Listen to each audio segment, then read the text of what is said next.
किसी गांव में सोहनलाल का एक बहुत गरीब परिवार रहता था। कविता, इस बार तो बरसात में हद ही हो गई। हमारी फसलें खराब करने के बाद भी इंद्रदेव को चैन नहीं आया। अभी भी बारिश होती ही चली जा रही है। अब बारिश हो या ना हो उससे क्या फर्क पड़ता है, पूरे साल की मेहनत तो बर्बाद चली ही गई। सुरेश अपने माता पिता की ये सब बातें सुनकर बहुत परेशान रहता था। वो उसी वक्त बरसात में अपने घर के बाहर चला गया और अपने पानी से लबालब भरे हुए खेतों की तरफ देखकर सोचने लगा, आखिर कब तक ये फसलें हमें खिलाती रहेंगी? भले ही माँ बाप मुझे कुछ कहते नहीं है, लेकिन मेरा तो फर्ज बनता है उनकी मदद करने का।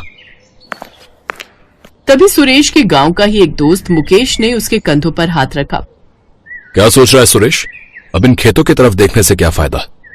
सारी फसलें तो बर्बाद हो गई। तू नहीं समझेगा मुकेश, तेरे पिता जमींदार जो ठहरे। अरे तू क्यों कुछ नहीं करता?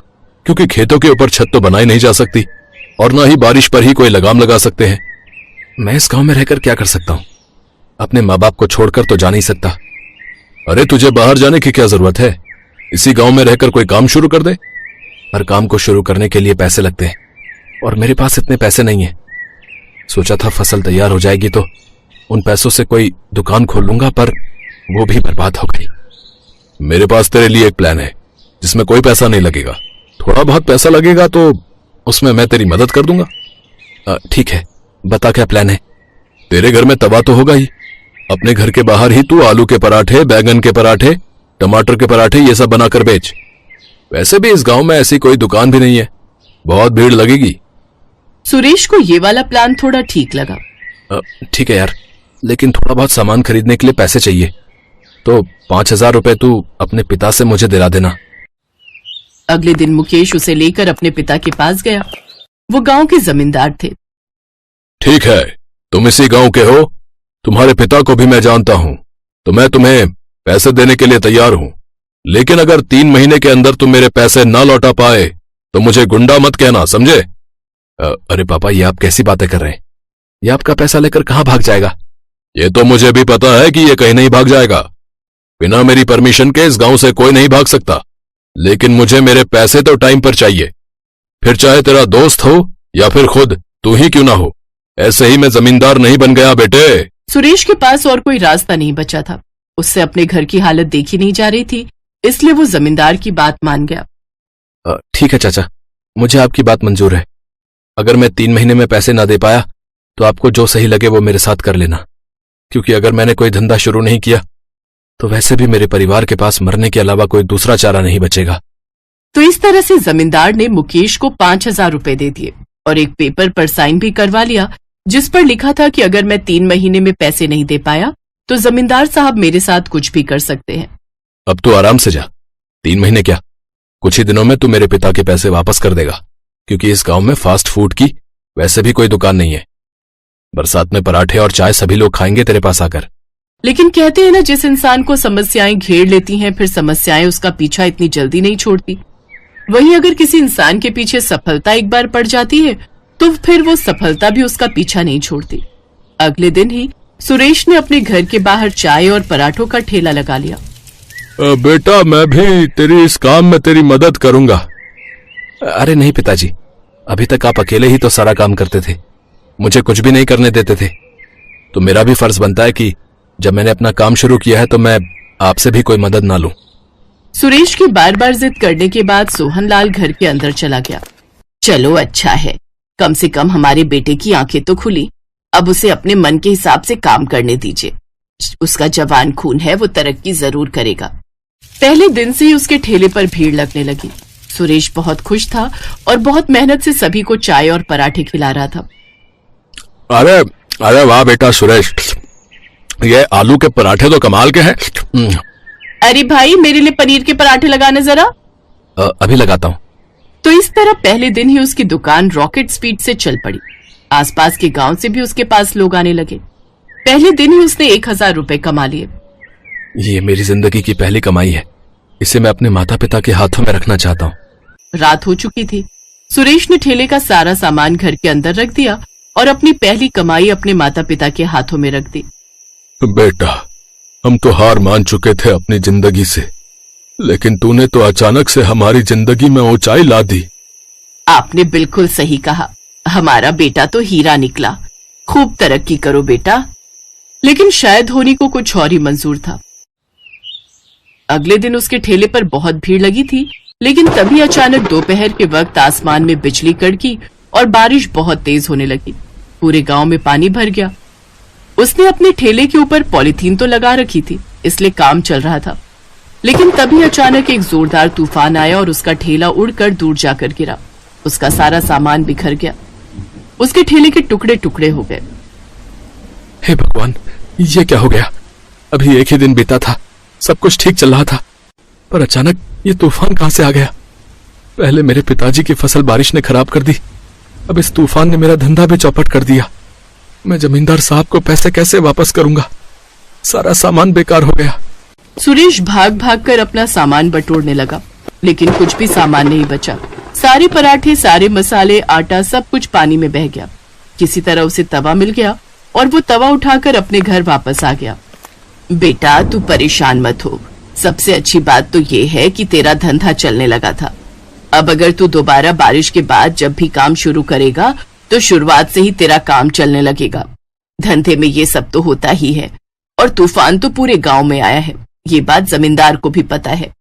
लेकिन जब जमींदार को पता चला कि तूफान की वजह से उसका ठेला और उसका धंधा बर्बाद हो चुका है, तब उसने अपने मुनीम से कहा, उस छोकरे का धंधा तो बर्बाद हो गया मुनीम साहब, और ये बरसात तो कई महीनों तक चलेगी, तो वो मेरे पैसे नहीं दे पाएगा। तो ऐसा करो, उसके माँ बाप को उठा लो, उसके माँ बाप को हमारी हवेली के काम पर लगा दो और उसकी माँ को मेरे पास छोड़ दो। मुनीम जी तुरंत अपने आदमियों को लेकर सुरेश के घर पहुंच गए और सुरेश के पिता और उसकी माँ को उठा ले गए। जब सुरेश घर वापस आया तब उसे ये सब बातें पता चली और वो भागकर जमींदार के पास चला गया। अरे चाचा, ये आपने क्या किया? आपने मेरे माँ बाप को उठा लिया। अभी तो 3 महीने भी नहीं हुए, फिर आपने ऐसा क्यों किया? ये बारिश कई महीनों तक नहीं रुकने वाली, और अगर बारिश रुक भी गई तो दोबारा से तू अपनी दुकान कैसे चालू करेगा? क्योंकि अब तो कोई भी तुझे पैसे नहीं देगा। इसलिए जब तक मेरे 5,000 पूरे नहीं हो जाते तब तक तेरा बाप मेरे यहाँ काम करेगा, और तेरी माँ का क्या करना है वो तो अच्छी तरीके से जानता है। तू जवान हो चुका है, ये तो पता ही होगा। अपनी माँ के बारे में ये सुनकर सुरेश को बहुत गुस्सा आया। वो जमींदार को मारने के लिए आगे की तरफ बढ़ा, लेकिन तभी उसके आदमियों ने उसे पकड़कर खूब पीटा। उसके माता पिता अपने बेटे को मार खाता देखते रहे, लेकिन कुछ कर नहीं पाए, क्योंकि वो दोनों जंजीरों में जकड़े हुए थे। मुकेश को भी उन लोगों ने बांध रखा था। सुरेश वापस अपने घर आ गया।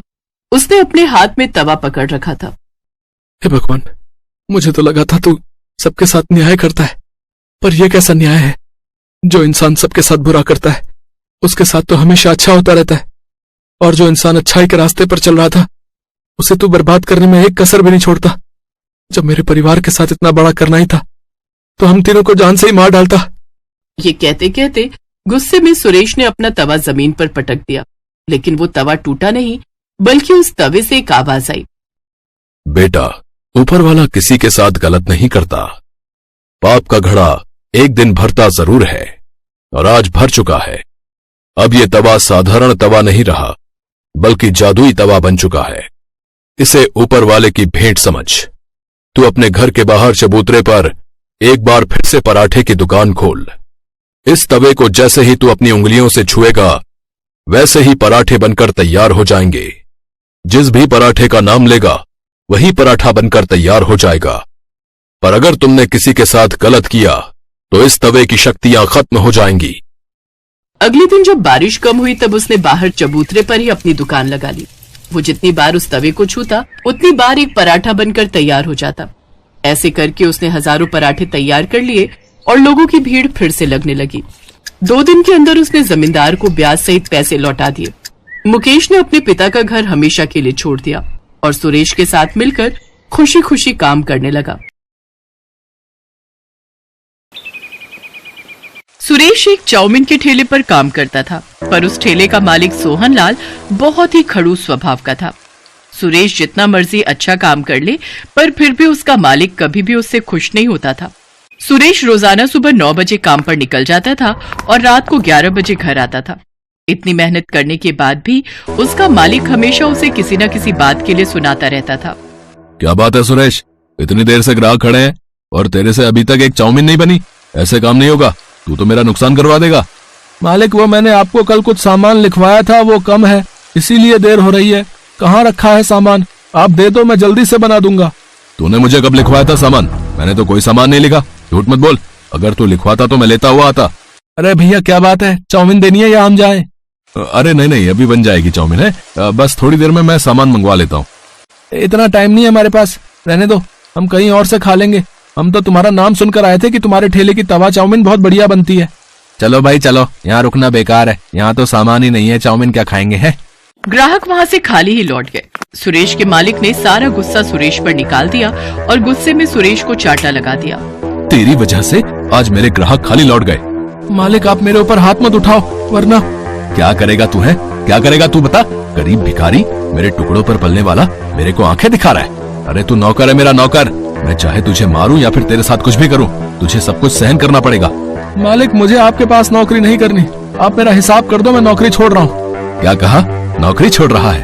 अब इतनी जल्दी मैं दूसरा नौकर कहाँ से लाऊंगा? 1 रुपया भी नहीं मिलेगा। करना है तो कर, वरना बिना पगार लिए ही यहाँ से निकल जा। मालिक आपने पिछले 2 महीने से मेरे पैसे नहीं दिए हैं, ये तो गलत बात है। मुझे जब आपके यहाँ नौकरी करनी नहीं तो आप मेरे पिछले पैसे दे दो ना। तेरे पास क्या सबूत है कि मैंने तुझे 2 महीने के पैसे नहीं दिए? जा कर ले जो करना है, मैं तुझे पैसे नहीं दूंगा। सुरेश बिना पगार लिए ही घर लौट आता है। तुम्हारे पैसे मार लिए, तुम्हारे ऊपर हाथ भी उठा दिया। अरे वो कैसा इंसान है। चलो तुम और मैं अभी चलते हैं। कैसे नहीं देगा वो पैसे? अरे पार्वती वो इंसान ठीक नहीं है, उसके मुंह ना ही लगो तो सही रहेगा, छोड़ो जाने दो। पर ये तो बहुत नुकसान हो गया ना, तुम्हारे हाथ में कोई काम भी नहीं है, घर का गुजारा कैसे होगा? पार्वती मेरे हाथों में हुनर है जिसकी वजह से मैं अपना खुद का काम शुरू कर सकता हूँ। बस मुझे थोड़े पैसों की जरूरत होगी और मैं थोड़े पैसे कमाकर फिर से ये काम शुरू कर दूंगा। सुरेश ने थोड़ी मजदूरी करनी शुरू कर दी ताकि वो पैसे कमाकर तवा चाउमीन का ठेला लगा सके। पर एक दिन, अरे पार्वती भाभी, अरे जल्दी चलो। अरे सुरेश भैया बिल्डिंग की सीढ़ियों से गिर गए हैं, उन्हें बहुत चोट आई है। क्या चोट आ गई? कहाँ है भैया? बिल्डिंग के मालिक ने पड़ोस के अस्पताल में भेजा है। सुरेश भैया के सिर पर गहरी चोट आई है। पार्वती दौड़ती हुई अस्पताल जाती है। सुरेश इस दुर्घटना में अपनी आंखों की रोशनी खो देता है। एक के बाद एक परेशानियां सुरेश के परिवार को घेर लेती हैं। सोच रहा था थोड़े पैसे कमाकर तवा चाउमीन का ठेला लगा लूंगा, पर यह मुसीबत आ गई। अब तो मैं देख भी नहीं सकता, मोहताज हो गई है जिंदगी मेरी पार्वती। मैंने ऐसा कभी नहीं सोचा था। ऐसा न कहो, जिंदगी में अगर परेशानी आई है तो उनसे निकलने का हल भी हम मिलकर ढूंढेंगे। आप ठेला नहीं लगा सके तो क्या हुआ, मैं तवा चाउमीन का ठेला लगाऊंगी। बस आप मुझे तरीका बताते जाना, मैं उसी तरीके से बनाने की पूरी कोशिश करूंगी। मैं भी आपकी मदद करूंगी मम्मी। मैं भी आपकी मदद करूंगा मम्मी। ठीक है मेरे प्यारे बच्चों, तुम सब तो मेरी हिम्मत हो। पार्वती उधार पर चाउमीन बनाने का सामान और ठेला ले लेती है। सुरेश उसे बोल बोल कर तवा चाउमीन बनाना सिखाने लगा। जब पार्वती बाजार में तवा चाउमीन का ठेला लगाती तो सुरेश और बच्चे भी उसके साथ ही रहते। पार्वती धीरे धीरे बहुत ही बढ़िया तवा चाउमीन बनाना सीख गई। ग्राहक भी पार्वती के ठेले पर आते तो तवा चाउमीन की बहुत तारीफ करते। सुरेश भैया ये सब कब हुआ? आपको मैंने सोहनलाल के ठेले पर कई बार तवा चाउमीन बनाते हुए देखा है। आवाज तो जानी पहचानी लग रही है। पहले के ग्राहक मेरे बहुत अच्छे बातचीत वाले हो गए थे। क्या करूं भैया, मालिक ने अपने ठेले से निकाल दिया था। मजदूरी करके थोड़े पैसे कमाने थे तो यह हादसा हो गया। कुछ ग्राहक तो सुरेश को पहले से ही जानते थे। जब उन्होंने उसकी ये हालत देखी तो उन्हें भी बहुत दुख हुआ। धीरे धीरे पार्वती के तवा चाउमीन ठेले पर भीड़ लगने लगी। पर एक दिन सुरेश के मालिक सोहनलाल को जब ये बात पता चली कि उसके सारे ग्राहक सुरेश के ठेले पर तवा चाउमीन खाने के लिए जाते हैं तो वो जलन से भर गया और उसने कुछ गुंडों को सुरेश के ठेले पर धमकाने के लिए भेजा। चलो हटाओ रे, ये चाउमीन का ठेला हटाओ यहाँ से, यहाँ कोई ठेला नहीं लगेगा। कैसे नहीं लगेगा? हमने तुम्हारा क्या बिगाड़ा है जो तुम हमारा ठेला यहाँ से हटवाने लगे हो? तुम लोग ऐसे नहीं मानोगे हैं? चलो भाई तोड़ दो इसका ठेला। पार्वती ये लोग हैं कौन, जरा पूछो तो। ओए, हमें सोहनलाल जी ने भेजा, समझा? उनके सारे ग्राहक तुम्हारे ठेले पर आने लगे हैं और वो ऐसा कभी नहीं चाहते। इसलिए उन्होंने कहा है कि तू अब ये काम बंद कर। इस एरिया में बस उनका ही तवा चाउमीन का ठेला चलेगा, समझे? या कुछ और समझाए? हमें धमकी दे रहे हो? बाजार के बीच में खड़े हैं, अभी आवाज लगाऊंगी तो लोग इकट्ठे हो जाएंगे। अरे भाइयों बहनों जरा हमारी मदद करो, देखो ये गुंडे हम गरीबों पर जुल्म कर रहे हैं। क्या हुआ बहन जी, चिंता मत करो, हमारे होते हुए गुंडे आपका कोई नुकसान नहीं पहुंचा सकते। चिंता मत करो, हम अभी इनकी वीडियो बनाकर सोशल मीडिया पर डालते हैं। क्या नाम बता रहे थे भैया, तुम्हें किसने भेजा है? गुंडे थोड़ा घबरा जाते हैं। उनके आसपास लोगों की भीड़ जुटने लगती है। जिनमें से कुछ मीडिया के लोग भी थे और कुछ जर्नलिस्ट, कुछ यूट्यूबर। फिर क्या था, उनको देखकर गुंडे बुरी तरह डर जाते हैं। इतनी देर में सोहनलाल भी आ जाता है। अब तो भीड़ सोहनलाल के पीछे पड़ जाती है। आप सब जानते हैं, इस बेईमान ने मेरे पति के 2 महीने के पैसे मार लिए और इन्हें नौकरी से निकाल दिया। आज मेरे पति की हालत इसी की वजह से है। सीधी तरह से इन गरीबों के पैसे लौटा दो, वरना तुम्हारा ये हाल होगा कि तुम सोच भी नहीं सकते। मैं एक न्यूज रिपोर्टर हूँ, भले ही आज मैं ड्यूटी पर नहीं हूँ, पर अपना फर्ज भली भांति जानती हूँ। सीधी तरह देते हो या तुम्हारे खिलाफ खबर छापूं? नहीं, मैं पैसे देता हूँ। सोहनलाल डर जाता है और वो पार्वती के हाथ में सुरेश के पैसे और बाकी सबके कहने पर उसका जो भी नुकसान हुआ उसमें पैसे बढ़ाकर देता है और उस दिन के बाद उन्हें तंग न करने का वादा करता है। काफी लोग सुरेश और पार्वती की मदद के लिए आते हैं और फिर सुरेश का इलाज भी करवाने के लिए बहुत से लोगों ने मदद की, जिससे सुरेश की आंखों का ऑपरेशन हो गया और उसकी आंखों की रोशनी फिर से लौट आई और सुरेश और पार्वती दोनों मिलकर अपने तवा चाउमीन के ठेले पर मेहनत करने लगे। हेलो दोस्तों, कैसे हैं आप सब? हमारी कहानियाँ देखने के लिए हमारे चैनल को सब्सक्राइब कीजिए और हाँ, बेल आइकॉन पर क्लिक करना मत भूलिएगा।